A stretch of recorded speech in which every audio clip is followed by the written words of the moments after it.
pélvica masculina y una anatomía pélvica femenina. ¿De acuerdo?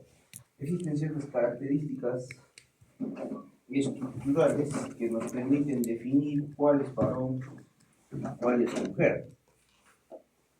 Y vamos a centrarnos en tres cosas principales para decir cuál es varón y cuál es mujer. El primero de ellos viene a ser este ángulo que se encuentra por debajo de esta estructura que se llama pubis, y este ángulo se llama el ángulo subpúbico, que está formado por estas dos ramas, que vienen a ser las ramas inferiores de este segmento óseo que se llama el segmento púbico. Entonces, las ramas inferiores de la porción púbica del hueso coxal, en su conjunto todo esto se llama coxal, determina un ángulo que se llama el ángulo subpúbico. Ya acá este ángulo subpúbico,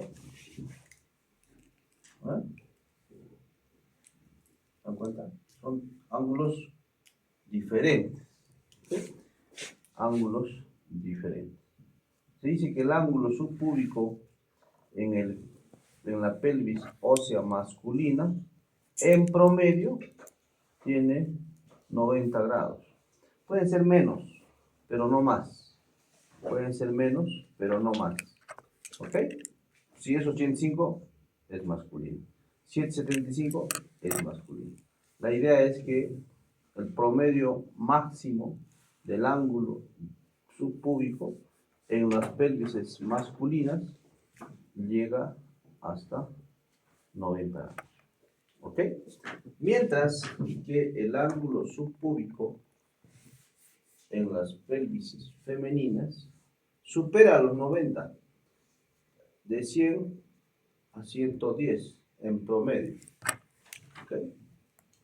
Una manera sencilla de reconocer, porque uno no tiene compás para medir el ángulo, es utilizando la mano.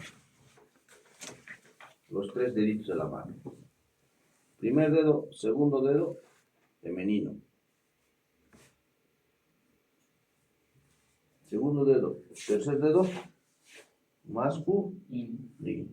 ¿Okay? Entonces, cuando uno agarra y hace la revisión pélvica en las personas, con el hueso uno agarra los dos primeros dedos, primero y segundo, pone. Si encaja ese ángulo formado entre el primer y segundo dedo, lo más probable es que la pelvis ósea esta sea femenina. Y si está entre el segundo y tercer dedo, en el ángulo formado entre el máximo del tercero y segundo dedo, ¿ya está? Entonces encaja para una pelvis masculina. Entonces es una manera de reconocer en el momento del examen, si les ponen determinar a qué tipo de pelvis pertenece, si es masculino, femenino, el primer trazador es el ángulo subpúbico. ¿De acuerdo? ¿Con qué nos vamos a diferenciar o con qué vamos a identificar? Con los deditos de la mano. ¿Okay? Primero y segundo, ¿qué es? Mujer. Segundo, tercero, Masculino. masculino. ¿Cuánto es el ángulo promedio subpúbico de una pelvis femenina? 100 a 100. Masculina, 90. Por ahí encuentran 85. Es válido. El punto es que no puede ser más de 90. ¿De acuerdo? Perfecto. Luego, tenemos dos estrecheces en la pelvis. Si nosotros hacemos un corte coronal a la pelvis, bueno, lo que tendríamos sería así, ¿no? Cresta ilíaca, cresta ilíaca.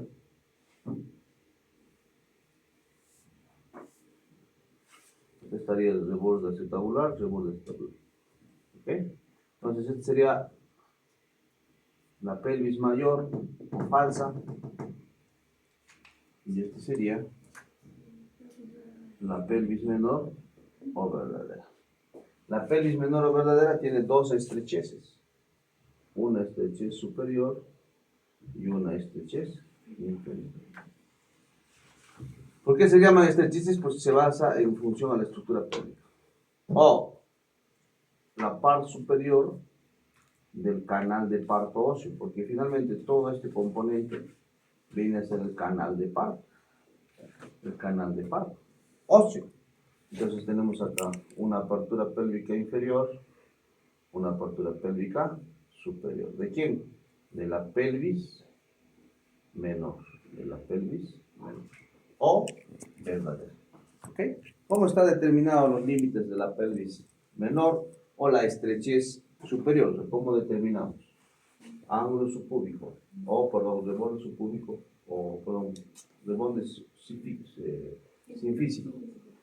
Ángulo o línea oblicua, articulación y cara anterior del sacro. Esta sería la apertura superior. Ahora vean ustedes acá, ángulo subpúbico, línea oblicua. ¿Qué diferencia? ¿Qué diferencia? ¿Ven alguna diferencia? La apertura pélvica superior o la apertura de la pelvis verdadera superior es más circular. ¿En quién? En el masculino. Y el femenino, vean, es más ovoide. Entonces quiere decir que acá hay un predominio del eje transverso, que es mayor que el eje AP o antero-posterior. Sin embargo, en la pelvis ósea masculina, prácticamente los ejes o diámetros van a ser casi semejantes. Y eso tiene una razón. ¿Por qué? ¿Para qué es importante la estrechez superior o la apertura superior de la pelvis menor? ¿Para qué eso? Para la cabeza. Y recuerden que no solo sale la cabeza, que tiene que salir los hombros. Si nosotros vamos a las dimensiones de un recién nacido a término, 38 semanas, 39 semanas, la cabeza, los hombros y las caderas son los puntos de diámetro transverso más grande, ¿no es cierto? Son los más grandes. Imagínense, ¿ustedes creen que los hombros puedan salir por acá? Imposible. Por acá sí. Por acá sí. ¿De acuerdo? Y el otro componente, ¿cuál es? La estrechez inferior, que está formado por la tuberosidad, o en este caso el extremo distal del sacro, las tuberosidades isquiáticas y el ángulo subpúbico, ¿no? Que sería un diámetro más pequeño.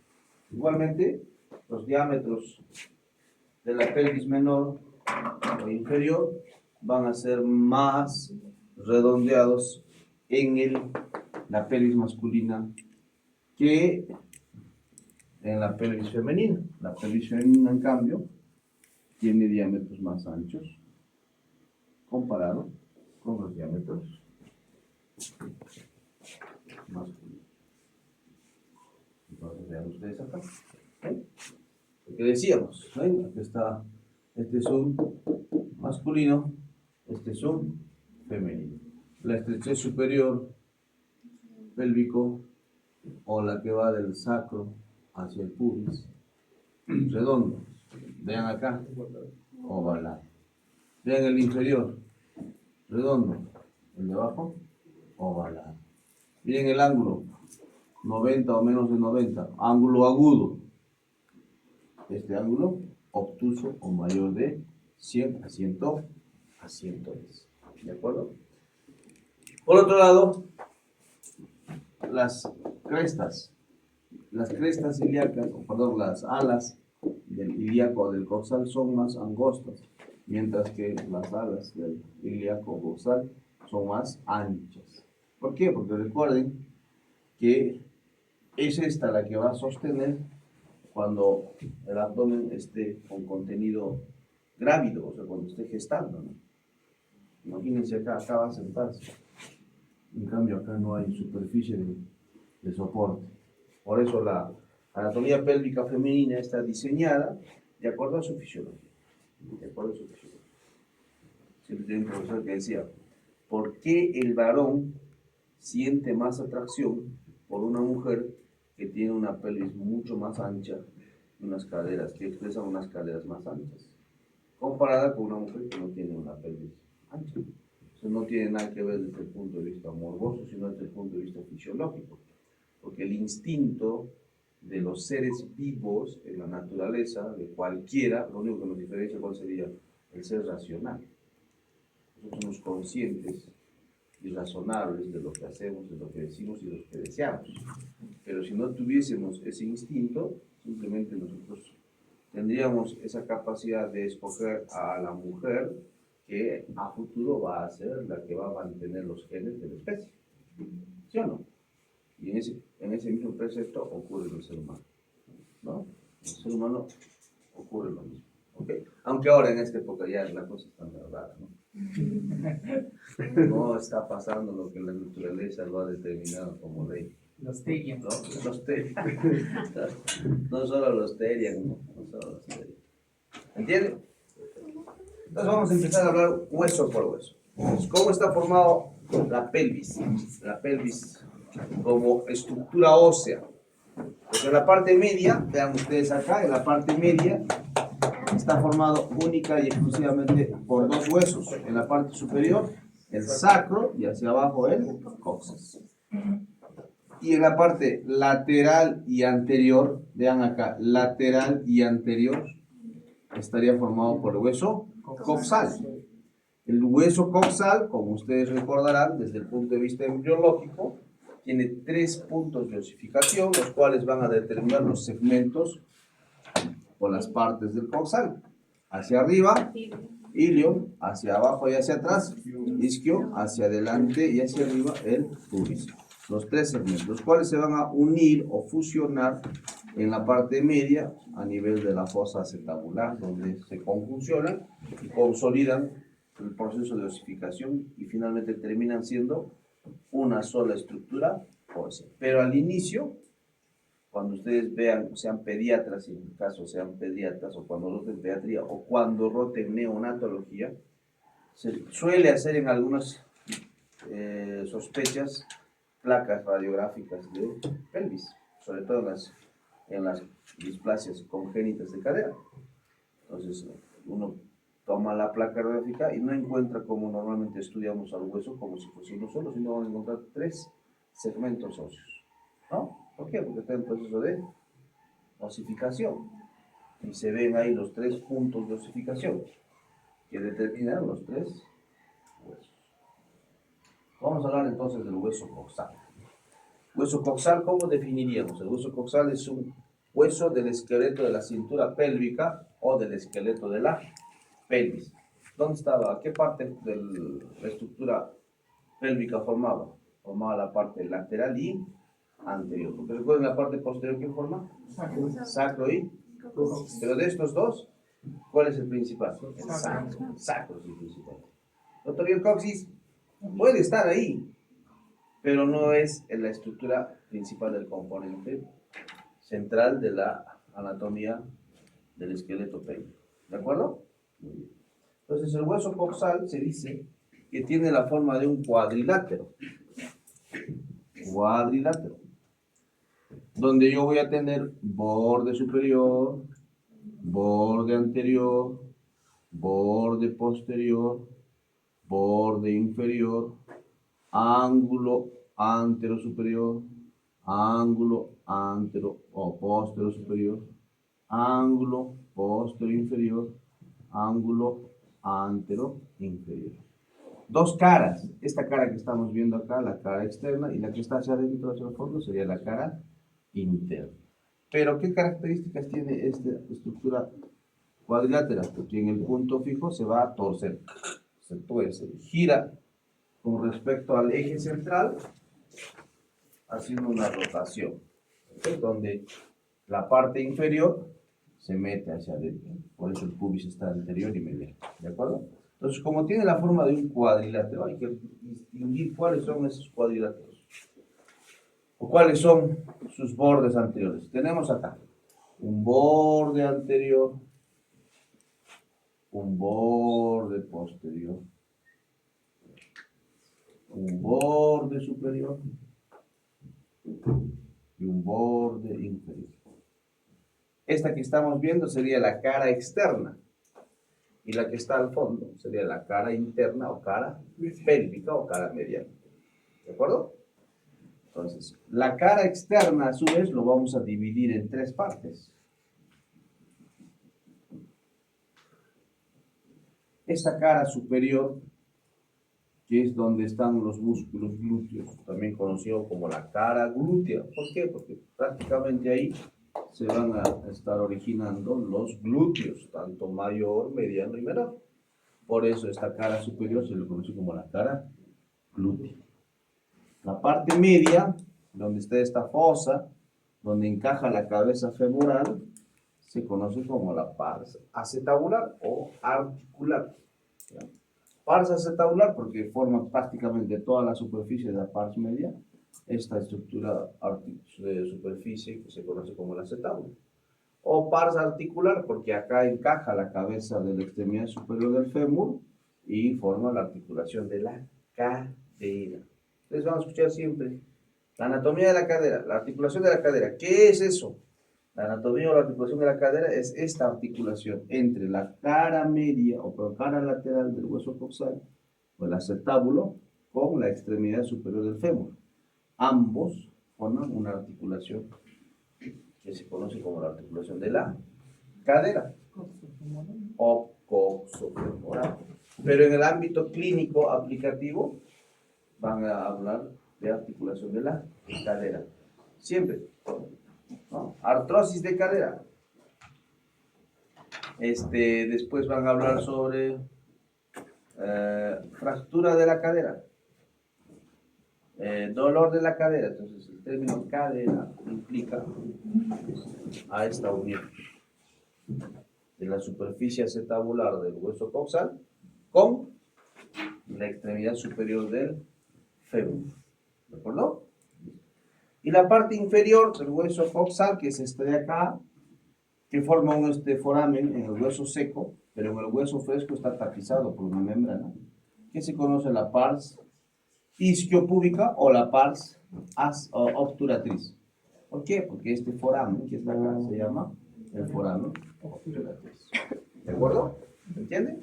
Entonces no olviden que la cara lateral del coxal se puede dividir para su estudio o para su descripción en 3 segmentos. ¿Ya? ¿Se entiende? Perfecto. Ahora vamos a describir primero los bordes, ¿de acuerdo? Los bordes fáciles de describir, y siempre les recomiendo, empiecen por lo más fácil. No se metan a lo más complejo, porque lo más complejo demanda tiempo y demanda más memoria y mayor repetición para aprender. En cambio, las partes más sencillas no demandan tiempo. Entonces, tú tienes que sacarle tiempo al tiempo, como quien diría. No debes perder tiempo. Entonces, aprende lo más fácil, luego lo más complejo. Entonces, ¿qué tenemos? Los bordes, ¿no? Los bordes superiores, vean ustedes acá, que se conoce como la cresta ilíaca. Vista desde arriba, la cresta ilíaca no es completamente recta, sino tiene una ligera curvatura en forma de S alargada. ¿Okay? Y en esta podemos describir labios, que son los que van a la parte externa, los labios laterales y externos, y los que están a la parte interna, los labios internos o mediales, que son para la inserción de los músculos anchos del abdomen, desde la superficie y la profundidad. En la parte anterior, los anchos del abdomen, el primero de los externos, ¿cómo se llamará? Oblicuo externo. Después, el oblicuo interno y luego transverso. Y justamente esos son los músculos que van a tener origen en la parte anterior de la cresta ilíaca. Mientras que en la parte posterior de la cresta ilíaca tenemos un músculo que está en la parte dorsal del trópico, que se llama el dorsal ancho. Acá va el dorsal. ¿Listo? No hay nada más que describir en el borde superior. El borde inferior, aquí está, el borde inferior, vean ustedes, que está formado bien por el pubis y por el isquio. ¿Pero qué partes? La rama inferior del pubis, la rama inferior del isquio. No entiendo, ¿cómo es eso que rama inferior, rama superior? Lo que pasa es que si yo hago un dibujito acá, este es el isquión, tiene rama superior, rama inferior. Pubis. Rama superior, rama inferior. ¿Se entiende? Perfecto. Entonces, ambos huesos, isquio y pubis, sus ramas inferiores forman este arco, el arco inferior. que es a su vez el límite inferior de este foramen, que se llama foramen acetabular. ¿Y qué cosa hay ahí? Prácticamente todos los músculos de la parte interna del muslo. ¿Cuáles son los músculos de la parte interna del muslo que ustedes recuerdan? Interna del muslo. Los aductores. Aproximador mayor, aductor largo, mediano, el gracil, o recto interno. ¿No es cierto? Anato 1. Músculos de las extremidades. Todos estos van a tener origen acá en el ramo, pues ahí está. Obturador, gracil, ¿no? Obturador externo y obturador mayor. O primer aproximador, segundo aproximador, tercer aproximador y el gracil. ¿De acuerdo? ¿Cuál es lo complejo, quizás, de recordar de este hueso? Son los bordes. El borde anterior y el borde posterior. Son los que nos demandan más aprendizaje. Porque hay nombrecitos meos aparentemente difíciles, pero en realidad no son difíciles, son sencillos. Vamos.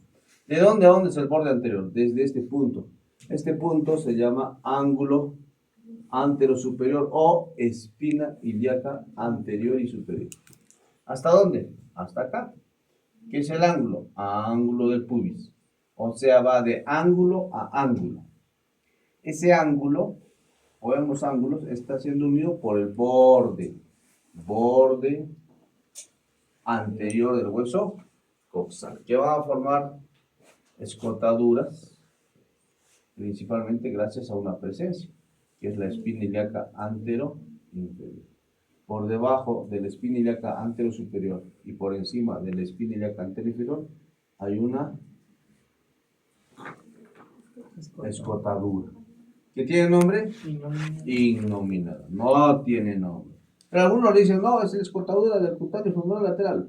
Bueno, está bien. ¿Por qué? Porque por acá, por debajo de la espina ilíaca antero-superior, está saliendo un nervio para ir a la parte lateral del muslo. ¿Cómo se llama el nervio? Cutáneo femoral lateral. O femoro-cutáneo, que es lo mismo. Cutáneo femoral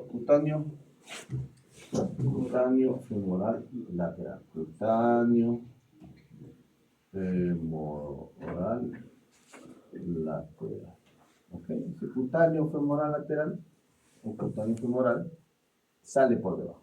Y en la espina anterosuperior o espina ilíaca anterosuperior se va a fijarse un músculo que va en la parte anterior del muslo, que es el sartorio. Ahí se fija el sartorio, acá, el sartorio. ¿De acuerdo? Muy bien. Luego tenemos hacia abajo ya el reborde inferior y el ramo superior del pubis, también conocido como ramo suprapúbico. ¿Ya? ¿Qué características tiene este borde anterior? Este borde anterior es muy importante, ustedes ya lo han visto, pero lo vamos a recordar.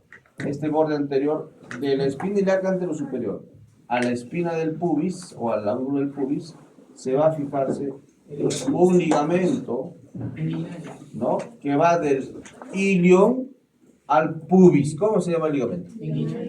Inguinalo. Va del ilion al pubis. ¿Cómo se llama? Ilio púbico. Ligamento inguinalo ilio púbico. Nombres antiguos que se utilizaba. Thompson. Ligamento de Thompson. O ligamento de Pauper. ¿Okay? Ligamento de Pauper. Pero ligamento de ilio púbico. Ligamento de ilio púbico. ¿Y qué está formando? Vean acá, esto quiero que me entiendan. Está formando el borde anterior del hueso coxal con el ligamento ilio púbico. ¿Qué está formando? Un arco, ¿sí o no? ¿Cómo es un arco? ¿Han jugado alguna vez a las flechitas? Sí. Aquel cordón, este es el. Y acá está el. Así va. Aquí está el arco. El arco. Por eso se llama arco crural. ¿Por qué arco crural? Porque es el que va a formar la crura. en latín, crura es pie, raíz de pie. ¿Ok? Ustedes van a escuchar bastante. Tiene una parálisis brachiocrural. Brachio, brazo, crura, miembro inferior. Por eso, parálisis brachiocrural, porque tiene una parálisis del miembro superior y una parálisis del miembro inferior. ¿De acuerdo? Pues mucho cuidado. Por eso se llama acá el arco crural. Que más adelante seguramente ya van a ver o ya han visto qué pasa por acá. Los músculos iliopúbicos,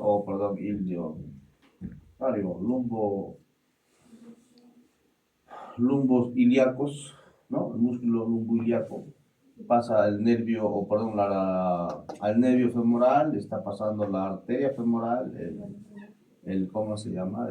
La vena femoral, y vamos a ver más adelante que se conoce como el anillo crural, ¿no es cierto? El anillo crural. Perfecto. Y el borde posterior que está siendo definida desde la espina ilíaca posterior superior hasta la tuberosidad isquiática, que es el ángulo posterior inferior. Y esta va a estar siendo separada por dos espinas. Una espina, dos espinas. Estas dos espinas determinan escotaduras. Escotadura chiquita, escotadura grande, escotadura chiquita. También conocido como las escotaduras ciáticas. ¿Ok? Entonces, ¿cuáles son esas espinas? Esta espina está en el hueso ilíaco, pertenece al segmento ilíaco, se llamará espina iliaca. Póstero inferior, ya que la póstero superior es el ángulo que está formando entre el borde superior y el borde posterior. Luego tenemos esta escotadura que es bastante grande, más prominente, quizás que la más grande de las escotaduras de los bordes del hueso coxal, que viene a ser la escotadura ciática mayor, y por esta escotadura ciática mayor está haciendo su trayecto y su emergencia un nervio muy importante que se conoce como el nervio ciático, por eso se le llama escotadura ciática. ¿Okay? Escotadura ciática. Luego bajamos acá, ya en la espina ciática, vamos a tener acá una escotadura, que es la escotadura ciática menor. ¿Qué pasa por la escotadura ciática menor? El nervio ciático menor. Y los pudendos. Están saliendo los pudendos de ahí. Salen los pudendos y luego se van a meterse acá y ya los vamos a ver en la región perineal o en la región perineal anterior. ¿De acuerdo? Listo. Ya está, hasta ahí hemos visto. Hasta ahí hemos visto los bordes. Borde anterior, borde posterior, borde superior, borde inferior. ¿Preguntas, dudas? ¿Acá? ¿Alguna pregunta, duda? No, ¿verdad? Todo claro. Ahora vamos a ver la cara. La superficie de esa lámina cuadrilátera. La cara. ¿Qué cara sería? Cara externa. Esta sería la cara externa. ¿En cuántas partes lo hemos dividido la cara externa? En tres. Tres. ¿La parte superior? Glútea. O ilíaca. ¿Esta? Ese tabular. ¿Hace tabular? ¿Y esta? Órano. Obturates. Vamos con la pars glútea. La pars glútea se le llama justamente glútea porque va a albergar a los músculos glúteos. Pero para eso necesito que va a formar dos líneas. La línea glútea anterior y la línea glútea posterior. ¿Okay? Y estas líneas determinan superficies. Ahora, esta cara no es completamente plana, es convexa en la parte anterior y cóncava en la parte posterior. Estas líneas glútea anterior y posterior determinan fosas. Fosa glútea anterior, fosa glútea media y esta pequeñita que está por acá, que es la fosa glútea posterior. Que son los lugares donde se originan los músculos glúteos. Y acá hay una norma, ¿no? La superficie más grande es para el glúteo más pequeño. Entonces será la fosa del glúteo Menor. la superficie intermedia Medio. para el medio y la superficie más pequeña Para el es para el mayor. glúteo más grande, ¿no? Hay una Inverso. divergencia, ¿no? Ni divergencia o contradicción, pues no se olvide siempre. Glúteo menor, glúteo mediano, glúteo máximo o glúteo mayor. ¿Ok? Glúteo máximo o glúteo mayor. Y ese es el lugar donde están los orígenes de los músculos. Y en la superficie hay orificios, que son los orificios nutricios del hueso como tal. ¿De acuerdo? No hay más en la cara glútea. Luego pasamos a la cara acetabular. Lo primero que distinguimos en la cara acetabular es que en la parte central hay una superficie cóncava, profunda, o una fosa, ¿no? O una fosa, ven acá. Una fosa, una superficie cóncava profunda, semicircular, que está definida, claramente definida por un reborde. Vean acá, este es el reborde, pero hay una característica del reborde, cuidado. Hay una característica del reborde. En el reborde va a haber zonas que son simétricas y luego asimetrías, concavidades, simétricas, concavidades, simétricas, concavidades. Esas concavidades, ¿qué van a determinar? Lo que hacen cuando se pone un polito así. ¿Qué se llama eso? Escote. Entonces se llama escotadura. Esta escotadura es el vestigio de la fusión de la porción ilíaca con la porción isquiática. Entonces, ¿cómo le llamaremos? Escotadura ilioisquiática.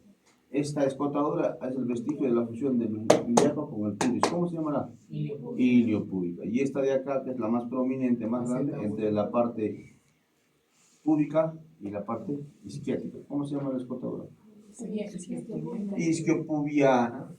Isquiopubiana, pero por su relación con el obturador también se denomina escotadura obturatriz. Pero la que es más escotadura obturatriz viene a ser esta. Mejor manejarlo como si fuese, para no confundirnos, como si fuese la escotadura isquiopúbica. Isquiopúbica.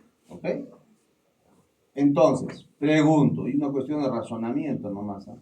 Si acá hay una escotadura, acá hay otra escotadura, acá hay otra más grande, y acá hay una cabeza, una estructura esférica. Si hubiese un movimiento inadecuado, esa cabeza, ¿para dónde tendría la tendencia de salirse? ¿Para arriba? No. ¿Para adelante? Sí. ¿Para atrás? Sí. ¿Para abajo? También. Para cualquiera de las escotaduras. Por eso hay las luxaciones. ¿Qué luxaciones había? Si se va adelante, anterior. Si se va atrás, si se va abajo, inferior. Y son las luxaciones que existen en la cadera. Solo que la más común, ¿cuál es? La posterior, por eso hay una posición impúdica, ¿no? No es así. Con la cabeza se va atrás, esa sería la posición. ¿Listo? Muy bien. Aparte de este reborde, entonces estos rebordes tienen que terminar siendo completados por algo. Pues entonces en el hueso fresco, acá vamos a encontrar un cartílago que va a formar el famoso labrum acetabular. ¿Okay? Pero en el hueso seco no hay ese labrum. Vean ustedes que en el fondo del foramen acetabular no es completamente liso, sino una sola parte, y generalmente predomina en la parte superior. Es que eso tiene una explicación. Acá tengo la cabeza femoral, ahí está el fémur. Se supone que acá viene el peso del cuerpo y luego se distribuye. Como se distribuye, vean que las fuerzas solamente van a ser en la parte superior, más no en la parte inferior, porque la fuerza se distribuye en ese sentido. Por eso es que toda la parte superior es de superficie articular, más no la parte inferior, porque no tiene sentido que haya superficie de contención. No hay razón, ¿de acuerdo? Entonces la superficie acetabular o la fosa acetabular tiene dos porciones. Una porción que es en semiluna, que está formada por la superficie articular lisa, y una porción media que se conoce como la fosa acetabular, que es irregular. ¿Ok? Que es irregular. Pero en el hueso fresco, los extremos de esa superficie, vale decir, el extremo anterior y el extremo posterior, se completan por un ligamento que va en este sentido, en sentido transverso, por lo que se conoce como ligamento transverso acetabular. Este ligamento transverso acetabular va a formar un espacio acá, ¿no?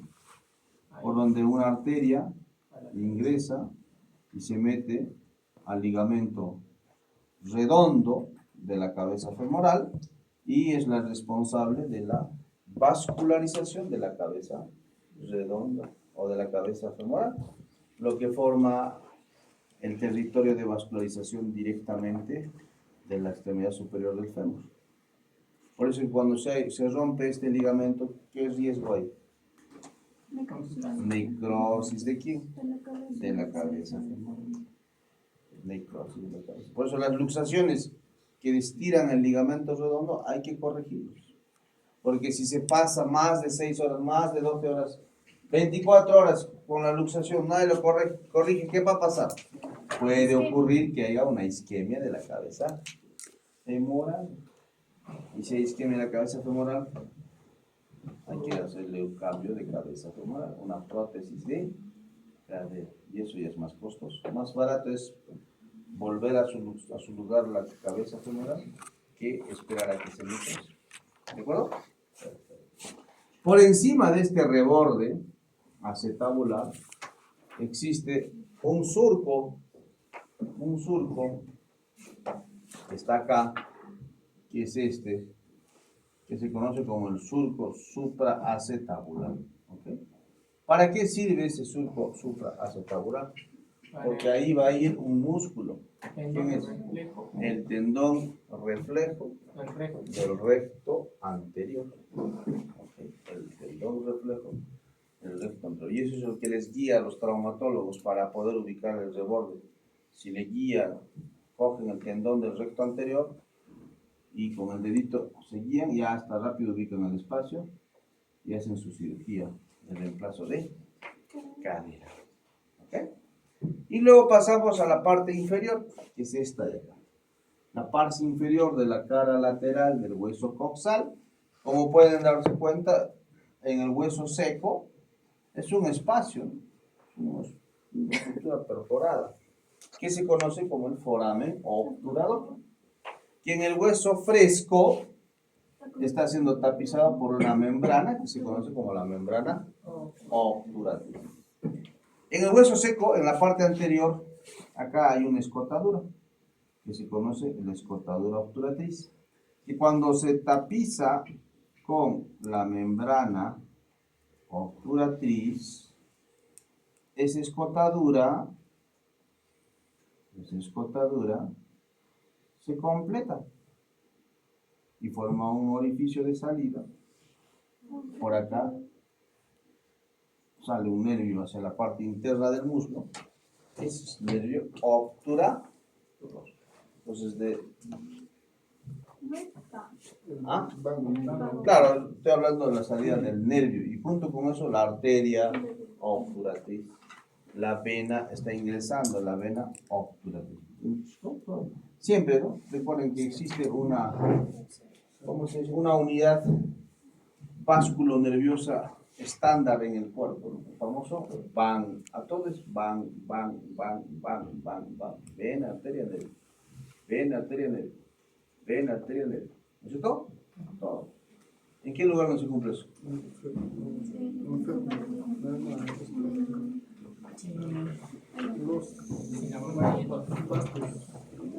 En las torácicas internas. Claro. Hay las torácicas internas o mamarias internas, hay nervio mamario interno. Así junto con la vena torácica interna y la arteria. No hay pues. No hay.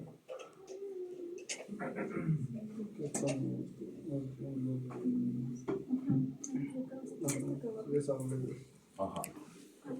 En la arteria femoral se invierte, ¿no? Para afuera, de afuera para afuera va. Decía un amigo, no sé si lo han visto por ahí, lo van a buscar por internet. Él decía, de las bolas para afuera van, decía, ¿no? De las bolas para afuera van, o sea, de adentro vena, anterior. Luego la cara interna. La cara interna prácticamente es la que está formando las paredes laterales de la fosa pélvica. Y recuerden que la fosa pélvica hemos dividido en dos partes, ¿no? Una pelvis mayor o superior o falsa y una pelvis menor, pelvis inferior o verdadera. ¿Quién es la responsable de dividir esto? La línea innominada, línea arqueada, línea oblicua, son los tres denominaciones que se pueden utilizar. Los tres son nombres correspondientes, depende del autor. Arqueada, innominada, oblicua, lo mismo. ¿De acuerdo? Listo. Esa línea nos va a dividir para arriba lo que corresponde a la pelvis superior o pelvis falsa y para abajo a la pelvis inferior o pelvis verdad. Si hablamos de la pelvis superior o pelvis falsa, esto, ¿no? Todo esto es la fosa ilíaca, donde se origina ¿qué? El músculo ilíaco, que junto con el psoas, que viene de la región retroperitonea media, a nivel de los cuerpos vertebrales, de las vértebras lumbares, donde se origina el psoas mayor, desciende y se junta con este, que es el músculo ilíaco, y forma el psoas ilíaco, que después, ¿dónde termina? En la tuberosidad menor de la extremidad superior del fémur, o trocánter. No hay más, no hay más que decir. Vamos a la pelvis inferior o pelvis menor. Esta cara que vemos acá constituye la pared lateral del canal óseo del parto. Cuando hablo del canal del parto, ustedes de acá para adelante y para toda vuestra vida existen dos: la parte ósea y la parte blanda. La parte ósea es esto, ¿ok? Es el hueso coxal hacia la parte lateral y anterior, esto. Y hacia la parte de atrás, ¿quién sería? El sacro. El sacro sería la parte posterior del canal de parto óseo. ¿Okay? Y es lo que se mide cuando uno quiere determinar si es una pelvis complaciente o una pelvis estrecha. ¿Okay? Estrecha es cuando los diámetros son pequeños en razón al producto, o sea, al bebé. ¿De acuerdo? Por eso, antes no se tomaba en consideración el peso del bebé y simplemente se hacía una pelvimetría y decía, parto normal. Luego, con el tiempo se dieron cuenta que los bebés podían pasar los 3.500 kilogramos. ¿No? 3.500. ¿No? Y entonces, si puede ser que una chica sea bajita, tenga una pelvis estrecha y su bebé sea de 2.500, puede dar parto normal. ¿Ok? O puede ser que sea una señora o una mujer que tenga una pelvis gigantesca, pero su bebé tiene 4.800 de peso. No. Imposible, ese bebé es un super bebé, no va a pasar por ahí. No sale. Se sale. Como dicen los químicos, hay que rajarla. ¿Para qué? Para no complicar el parto de la mamá o sufrimiento del bebé. Porque si no, no va a llegar a estudiar medicina. Quizás estudie otra cosa. Con hipoxia. Listo. Entonces, la parte interna, tenemos acá, que está determinada por esta escotadura, que acá es donde sí se ve prácticamente este surco, ¿no? Que es el surco obturador, que cuando está la membrana obturatriz, donde tenemos el reborde obturatriz, donde hay dos procesos o dos tubérculos, el tubérculo obturador anterior y el tubérculo obturador posterior, son los que van a fijar a la membrana obturadora en la parte interna, determinan este foramen, ¿no? El foramen obturador. Y aquí que voy a tener a la arteria, ¿no? La arteria está pasando hasta la arteria obturatriz y también está pasando el nervio obturador, que es un nervio ramo de ¿quién? Del plexo lumbar. El ramo final del plexo lumbar, ¿cierto? Que se junta con un ramo superior del plexo sacro. Y en este punto recuerden que está viendo la arteria ilíaca y se está saliendo y forma la arteria femoral. Y en acá hay una arteria muy importante que quiero que recuerden, que pueden preguntarles porque abajo hemos preparado ahí. Una arteria que une la arteria ilíaca externa con la arteria obturatriz. que se llama la anastomótica de mortis. Así se llama. Arteria anastomótica de mortis, que une la arteria ilíaca externa con la arteria obturatriz. También se le puede encontrar como el famoso asa de mortis. ¿Se acuerdan de Morticia, no? La morticia está en la pelvis menor. ¿Quién es? El asa de mortis. Asa de mortis. ¿Okay? Ahí. Listo. No hay más en la parte interna. Tenemos una vista, vean ustedes, una vista anterior en su posición. Tenemos la cresta, vean acá el reborde, la cara semilunar articular, el reborde glenoideo o labrum glenoideo, surco supraacetabular, la eminencia ilíaca, también lo pueden ver como la eminencia pectínea, de acá, que está en la parte anterior, que es continuación de la línea oblicua. ¿Ok? Más hacia abajo, la línea pectínea, que como es del pubis, se llama pecten del pubis. Pues todo esto también se lo conoce como línea pectínea, pecten del pubis. ¿Listo?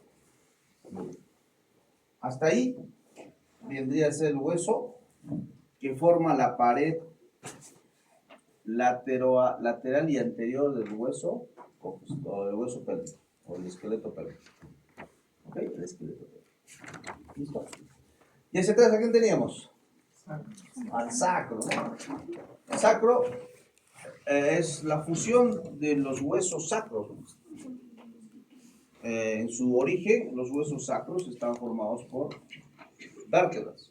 Es más, el sacro es una continuación de la columna vertebral, es parte de la columna vertebral. Se describe en el esqueleto de la pelvis. ¿Por qué? Porque forma esa unidad funcional del esqueleto pélvico para el canal de parto y para la evaluación de la pelvis, que es lo que es la pelvimetría.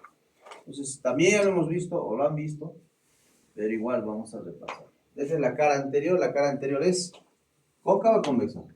Cóncava, es cóncava. Cóncava, ¿no?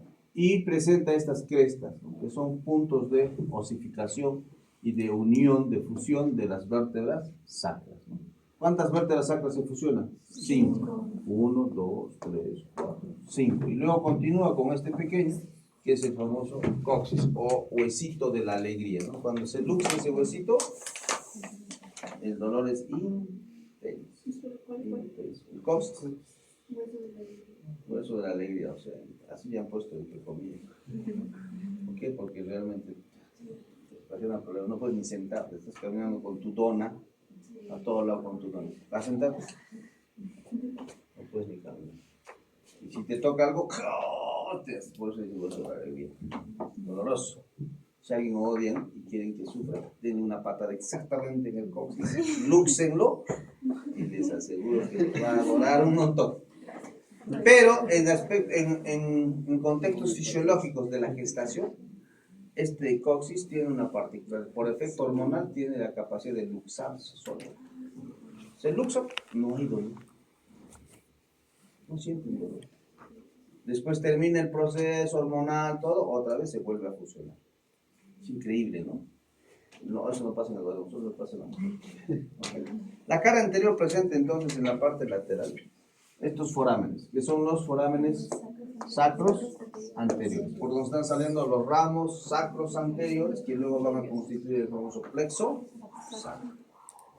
Acá muchas veces se preguntas, en el ángel les pueden poner, y ahí es donde a veces caen, ¿no? Les ponen con el alfiler, y muchas veces se va hacia atrás el alfiler y está señalando el conducto del agujero sacro posterior, más no el conducto del agujero sacro anterior. Lo que pasa es que cuando tenemos acá el conducto sacro, ¿okay? Son las crestas sacras, y este es el conducto sacro. ¿Okay? Salen los conductos radiculares sacros. De los conductos radiculares sacros, forma un conducto anterior para el foramen sacro anterior y va hacia atrás un foramen sacro posterior. Entonces, este de acá se llama el conducto sacro anterior. Este de acá se llama el conducto sacro posterior.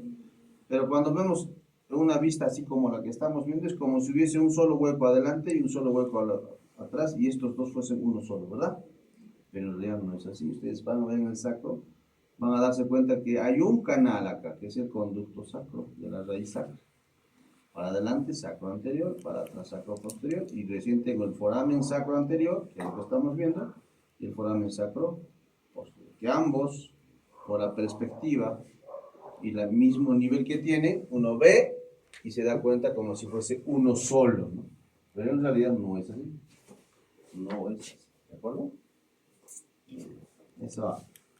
Esa aclaración para cuando den el examen, porque a veces se ponen el alfilercito justamente ahí, ¿no? Para que vean si entendieron esa parte. Luego hacia el lateral de las alas, estas alas que se llaman las alas del sacro, hacia arriba la base, que es la superficie articular con la quinta lumbar, y al articularse con la quinta lumbar va a formar un ángulo entre la columna vertebral lumbar, específicamente la quinta vertebral lumbar, y la cara anterior del sacro, que se conoce como el ángulo lumbo-sacro, o más conocido en el ámbito gineco-obstétrico como promontorio, ¿no? Promontorio. En el campo anatómico es ángulo lumbo-sacro, hasta que se cambie la denominación en los nuevos textos de gineco-obstetricia, va a seguir denominándose ángulo promontórico. Pero ya están, en los nuevos libros ya están poniendo ángulo lumbo. ¿Okay? Cara posterior. Si ustedes queremos ver, el sacro tiene esta forma, ¿no?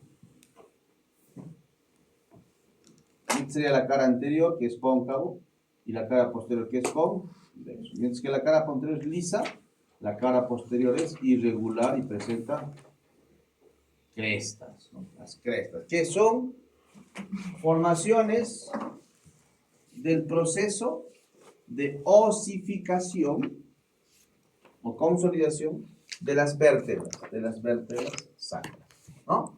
¿Qué tenemos en la parte central? Los procesos espinosos se fusionan, todos estos, y forman una cresta sacra media, la cresta sacra media.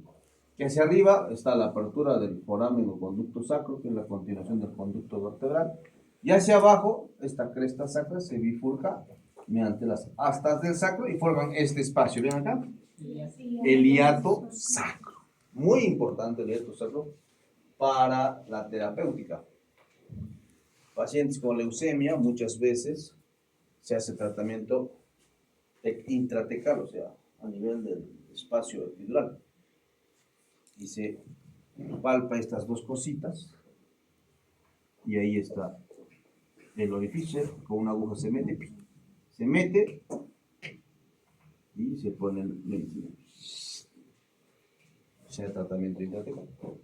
O anestesia, en los pacientes pediátricos se utiliza eso. ¿Por qué se utiliza eso más y no la parte lumbar?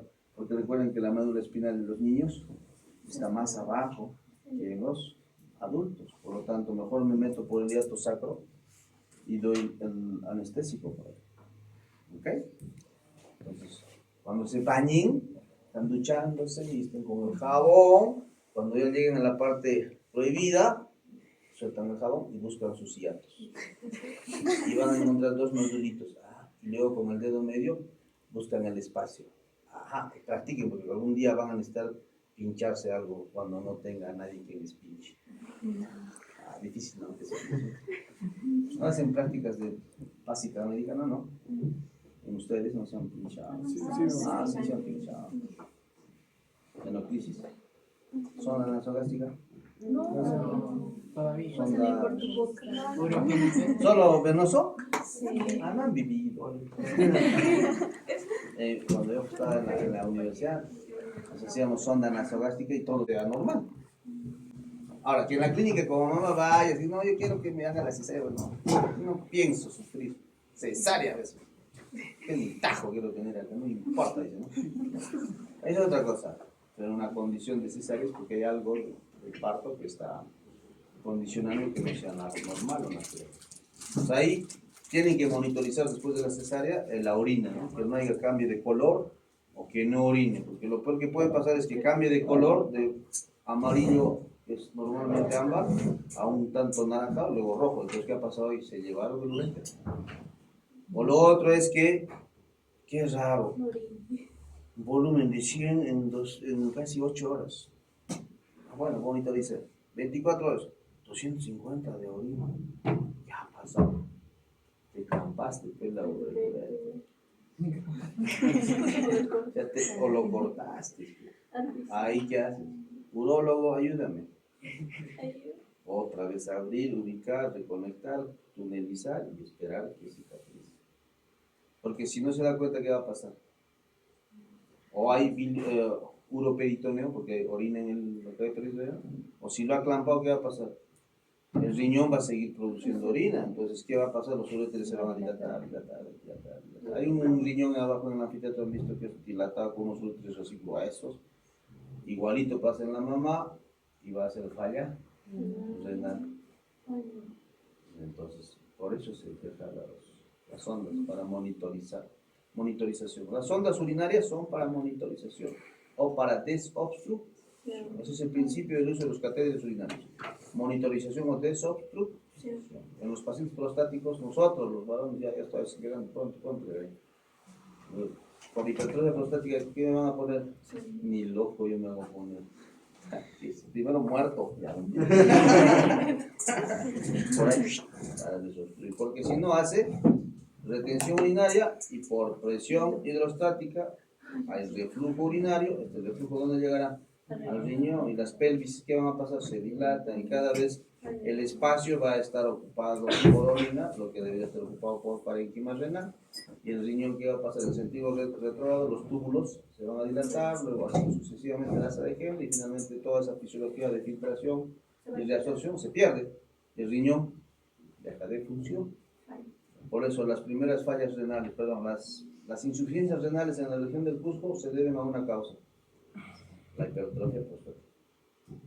En el Cusco, todos los varones con insuficiencia renal se deben porque tienen hipertrofia prostática. Por su ego machista, como yo acabo de hacer en alemán. El varón dice: no, yo lo tengo, ¿qué me va a ver a mí el médico? ¿Qué me va a meter el dedo a mí? No, nunca. El macho. No, macho soy yo, ¿qué voy a ir yo? Por ese ego no van los varones a hacerse el examen prostático, ¿no? Porque el examen prostático, ¿cuál es? Ecografía y tacto. Dice: a ver, señor, siéntese. Ya, sí. Y el médico con su dedo. ¿Qué siente, doctor?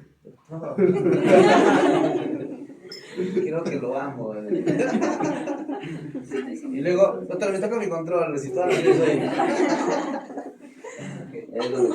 bueno, sigamos. Eso era para llamarles un poquito a la distracción. Bueno, luego de las crestas sacras medias, a la parte lateral, los procesos, ¿se acuerdan los procesos articulares? De las vértebras lumbares. Ahí está, estas serían, ¿no? Que se articulan, se fusionan y formarían las crestas sacras intermedias. Y luego ya las transversas, que estarían formando las crestas sacras laterales. Entre las crestas sacra media, la cresta sacra lateral, hay un canal, todo este que se llama el canal sacro. ¿Ok? Canal sacro. Y ahí, en ese canal sacro, tenemos estos orificios, que son los forámenes sacros poste. Hacia lateral vamos a tener la cara lateral del hueso sacro se va a dividir en dos partes. Una parte anterior articular y esta parte cribiforme, también conocida como la fosa cribosa, donde vamos a tener los ligamentos del plano profundo y del plano superficial de la articulación sacro-ilíaca. Cuando se articula el ilíaco al sacro, en la parte posterior, forma dos planos ligamentarios, un plano profundo y un plano superficial, que permiten justamente la unión del sacro con el ilíaco. Y en el caso de la mujer, estos ligamentos tienen una influencia hormonal que cuando entra en la fase final de la gestación, por influencia hormonal, estos ligamentos se ponen laxos. Y la articulación como tal se hace un tanto semimóvil, de tal manera que el sacro, con respecto al eje pélvico, va a moverse. Ese movimiento se llama nutación. Y cuando va hacia adelante, contranutación. ¿Por qué? Porque la pelvis tiene que acomodarse para que amplíe los diámetros pélvicos. Y una manera de ampliar, ¿cómo será? Que el sacro de lo que está así se vaya un poquito para atrás. Pero para que se vaya hacia atrás, tiene que haber una subluxación entre el sacro y el ilíaco. Pero es una subluxación fisiológica, no es una luxación patológica, es una luxación fisiológica, que después del proceso del parto, otra vez se vuelve a reacomodar. Por eso que hay veces en las costumbres andinas, que hacen cuando la mamá termina de dar parto, le hacen la famosa el hualcasca o le ponen la faja, ¿no? ¿Y a dónde le ponen la faja? En la parte pélvica, ¿no? ¿Por qué? Porque se ha transmitido de generación en generación que existe el conocimiento de esa luxación, ¿no? Y el coxis, que también se suele luxar para ampliar la parte del canal de parto. Vean ustedes la parte lateral del hueso sacro. Lo que les decía, esta superficie anterior, que se conoce como la cara auricular o superficie auricular, es la que se va a articular con la cara auricular del hueso coxal. Y hacia atrás de esta superficie está justamente esta fosa cribiforme o cribosa para la fijación de los ligamentos, específicamente los ligamentos sacroalares, que son los que se van a fijar y son los elementos de fijación de la articulación. La base, vean ustedes acá la base, una vista, esta sería anterior, esta sería posterior. La base está formada por este cuerpo, ¿no? Que es el cuerpo sacro, que corresponde a los cuerpos vertebrales, y acá se articula con la quinta vértebra lumbar y determinan el ángulo lumbo-sacro. Y hacia la parte lateral forman las alas del sacro o procesos alares del sacro, atrás el conducto sacro y la cresta sacra media. El conducto sacro, que es continuación del conducto vertebral. En conjunto, cuando el sacro se une a la columna vertebral lumbar, dorsal, todo ese conjunto se llamará conducto vertebral. Como hueso independiente, conducto. ¿Listo? ¿Preguntas hasta acá? Para darnos 5 minutitos de despierto. En adelante nos pueden preguntar tipo de articulación. Sí, vamos a hacer. Al final hacemos articulación sacroiliaca y articulación del pubis. Sí, claro, les van a preguntar. Tipo de articulación. ¿Qué tipo es anfiartrósica? ¿De qué género es lo que le van a preguntar? ¿Ya? Porque solo existen 3 tipos de articulación, ¿no es cierto? Anfi, dia y sin artrosis. Las anfi son las semimóviles. Las sin artrosis son las suturales, que están en la cabeza. Y las dia son las móviles, o sinoviales. Esta no es ni una sina ni una dia, es una anfi. Es una anfi, pero depende en qué fase, ¿no? En qué parte, ¿no? ¿Por qué? Porque cuando está en realidad es una anfi, es un tipo sin física, ¿no? Plana, es una plana, pero es más de la científica, porque no hay sinovial. Acá no hay sinovial. Así que desde ahí es una anfiartrósica, es una anfi. Y lo vamos a ver, lo vamos a ver. Muy bien, 5 minutos de descanso y pasamos a pelvimetría y osteoarticular. Y luego, si nos da tiempo, hacemos pubis. La parte emocionante del capítulo de Sí. Detrás de la caría auricular en el coxal hay una zona que es más accidentada. Con especificidad, ¿qué músculos se insertan? ¿Cuál? ¿Acá? No, en el coxal.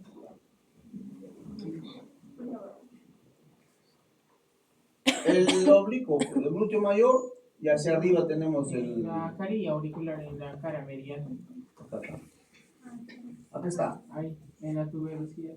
Los músculos erectores de la columna, ¿te acuerdas? El músculo de la masa común. En la parte lumbar se forman los iliocostales, los semiespinosos, los longisimos se juntan y en la parte lumbar forman una masa común. Esa masa común desciende justamente acá y forman los músculos de la masa común o erectores de la columna. Acá está. Y arriba recuerden el cuadrado lumbar, porque el cuadrado lumbar tiene tres tractos, ¿no? Costotransversos, iliotransversos y iliocostales. Los tractos están acá. Y este es el dorsal es externo, ¿no? El labio lateral. Y no se consigue. Acá pues.